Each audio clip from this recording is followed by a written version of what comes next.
معاشرے کی ایک بڑی قبیح اور بدترین برائی بیان کرتے ہوئے ہو رہا ہے۔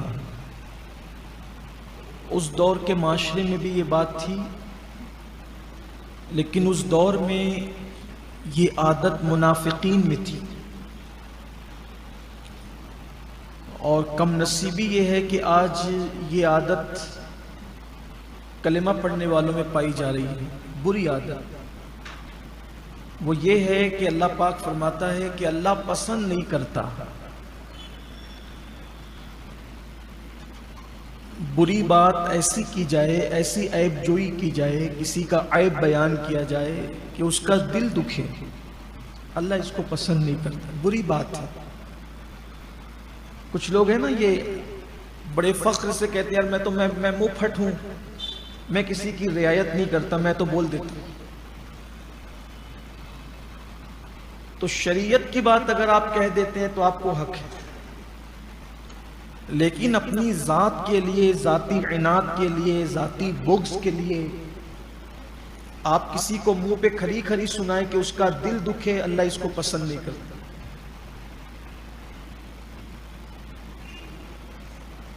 کسی کا بھی عیب نہ اس کے پیٹھ کے پیچھے بیان کرو، یہ غیبت ہے، اور نہ اس کے منہ پر بیان کرو، اس سے اس کا دل دکھے گا، اللہ اس کو پسند نہیں کرتا۔ اور اللہ کے نزدیک سب سے بڑا جو گناہ ہے وہ کسی مسلمان کے دل کو تکلیف پہنچانا۔ مت پہنچاؤ۔ ہاں، آگے قرآن وضاحت کر رہا ہے کہ اگر تم پر کسی نے ظلم کیا ہو تو پھر اس کے ظلم کو بیان کر دو کہ اس نے مجھے تکلیف پہنچائی، ظلم کیا، لیکن اتنا بیان اجازت تو دے دی کہ اگر کوئی تم پہ ظلم کرتا ہے، زیادتی کرتا ہے، تو اس کو بیان کر دینا چاہیے لوگوں کے درمیان۔ کر سکتے ہو کہ اس نے غلط کیا، جیسے چوری کر دی، میری فلاں چیز چھین لی، میری عزت پہ حملہ کیا، وغیرہ وغیرہ، جو بھی ہے کر سکتے ہو۔ لیکن پھر کہتا ہے آگے اور بڑھ کر قرآن، اگر نہ کہو تو یہ زیادہ بہتر ہے، چھپا دو، ظالم کے بھی عیب چھپا دو۔ اور پھر آگے کیا خوبصورت، کیا انداز بیان ہے قرآن مقدس کا، فرمایا اللہ قدرت والا ہونے کے باوجود درگزر کرتا ہے، بندو تم بھی درگزر کر دیا کر۔ اسی لیے آپ دیکھیے حضور اکرم صلی اللہ علیہ وآلہ وسلم کی زندگی میں دیکھیں، صحابہ کی زندگی میں دیکھیں، اولیاء اللہ کی زندگی میں دیکھیں، آپ درگزر دیکھیں۔ لوگوں کو مسواک کرنے کی سنت یاد ہے، اللہ کا شکر ہے، یاد رہنا بھی چاہیے۔ یاد کھانے سے پہلے نمک چکھنے کی سنت بھی یاد ہے، امامہ بھی ایک حد تک لوگ پہن رہے ہیں، کرتے پاجامے بھی پہن رہے ہیں۔ لیکن ان ساری سنتوں سے جو بڑی سنت ہے کہ جو تم پر زیادتی کرے، تکلیف پہنچائے، تم اس کو معاف کیا کرو، درگزر کیا کرو۔ بہت بڑی بات ہے، یہ اہل دل کا کام ہے، اہل استقامت کا کام ہے۔ آپ نہیں دیکھتے کہ اللہ کے رسول صلی اللہ علیہ وآلہ وسلم پر جنہوں نے ظلم کیا، حتیٰ کہ حضور اکرم صلی اللہ علیہ وآلہ وسلم کو مکہ چھوڑنا پڑا، لیکن جب 10,000 کا لشکر لے کر اللہ کے رسول علیہ السلام مکے میں داخل ہوئے ہیں، فاتح کی حیثیت سے کوئی روک نہیں سکتا تھا حضور علیہ السلام کو، طاقت اتنی ہو چکی تھی۔ جب گئے تھے تو صرف ایک کو ساتھ لے کر گئے تھے، مکے سے نکلے ہیں، ایک ذات ہے سیدنا صدیق اکبر کی، اور جب واپس لوٹے ہیں تو 10,000 صحابہ کا لشکر جرار ہے، پوری شان کے ساتھ آ رہے ہیں، کوئی نہیں روک سکتا۔ لیکن جب آئے ہیں مکے میں تو جان کے دشمنوں کو کہا جاؤ میں نے تم سب کو معاف کر دیا۔ یہ سنت مسلمان کب سیکھے گا؟ جاؤ میں نے تمہیں معاف کر، جان کے دشمنوں کو معاف کرنا، یہ بڑی چیز ہے۔ اور یہ بات ہمارے نوجوانوں کو جو قرآن کے طالب علم بنے ہیں، یا ہر سال قرآن کے طالب علم کی حیثیت سے جو یہاں بیٹھتے اور آتے ہیں، ان کو پتہ ہونا چاہیے کہ جنہوں نے چاند کے 2 ٹکڑے دیکھ کر کے حضور کو نہیں مانا تھا، کہہ دیا تھا کہ یہ تو بہت بڑا جادو ہے، جنہوں نے چاند کے ٹکڑے دیکھ کر حضور کو نبی نہیں مانا تھا، ان لوگوں نے حضور کا یہ اخلاق دیکھ کر کلمہ پڑھا اور اسلام میں داخل ہو گئے۔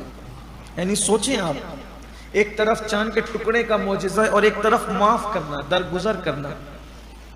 چاند کے ٹکڑوں کو تو انہوں نے جادو، اس کو کیا نام دیتے؟ یہ کام تو جادوگر نہیں کر سکتا نا، یہ کام کوئی ہلکا آدمی نہیں کر سکتا کہ ستانے والوں کو کہ جاؤ میں نے تم سب کو معاف کر دیا، اور صرف معاف ہی نہیں کیا، کہا تم سب آزاد ہو، جہاں جا سکتے ہو چلے جاؤ۔ لیکن قربان جائیں حضور کے اخلاق دیکھ کر پھر وہ آزاد کیا ہوتے، ایسے اسیر اور ایسے غلام بنے۔ بلکہ ایک بات مجھے اور یاد آ رہی ہے، بہت پیاری سی بات، حضور کا ذکر چھڑتا ہے تو دل چاہتا ہے کہ اب یار ہی کا تذکرہ ہوتا رہے۔ ان کی زندگی کی ایک ایک بات دلوں کو جلا بخشنے والی، صورت بھی پیاری، سیرت بھی پیاری، ایک ایک لمحہ پیارا پیارا۔ ایک شخص تھے حضرت عثمان ابن طلحہ، عثمان بن طلحہ، یہ کعبے کے کلید بردار تھے، کعبے کی چابی ان کے پاس رہتی تھی، مسلمان نہیں ہوئے تھے۔ حضور علیہ السلام کے دل میں خیال آیا کہ اگر کعبہ میرے لیے کھول دیا جائے تو میں اس کے اندر جا کر عبادت کروں۔ پورا مکہ مخالف تھا، مخالفت کا ماحول تھا۔ اللہ کے رسول نے عثمان بن طلحہ کو کہا کہ عثمان ذرا تالا کی چابی مجھے دے دو کہ کھول دو، میں اس میں جا کر اللہ کی عبادت کروں۔ جس کے لیے کائنات بنی ہے، کعبے کا وجود جس کے دم قدم سے، وہ چابی طلب کر رہے ہیں کہ چابی دو تاکہ میں اندر عبادت کروں۔ اس نے کہا سب کو دوں گا تمہیں نہیں دوں گا۔ عثمان بن طلحہ کہا سب کو دوں گا تمہیں نہیں دوں گا۔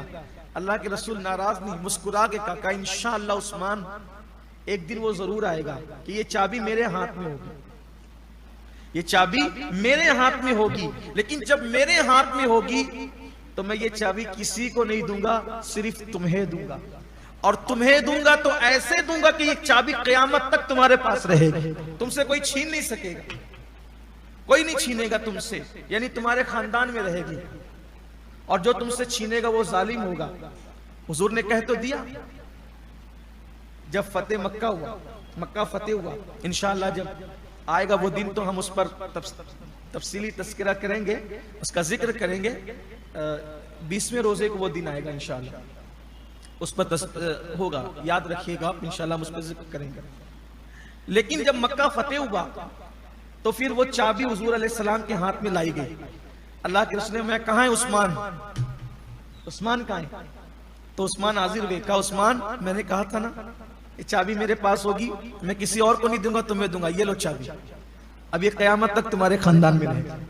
آج بھی عثمان بن طلحہ کا خاندان مکے میں موجود ہیں اور ابھی بھی چابی انہی لوگوں کے ہاتھ میں، یعنی حضور ایسا دیتے ہیں کہ خاندانوں کو نواز دیتے ہیں۔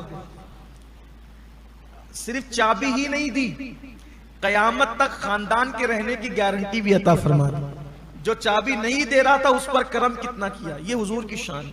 درگزر کرنا سیکھو، اعلیٰ لوگوں کا کام درگزر کرنا۔ ناظرین اکرام، اسی طرح کے اور واقعات اور بیانات سننے کے لیے چینل کو سبسکرائب کریں، بیل آئیکن کو دبائیں تاکہ اگلے آنے والے ویڈیو کا نوٹیفیکیشن ترنت آپ کے پاس پہنچ جائے۔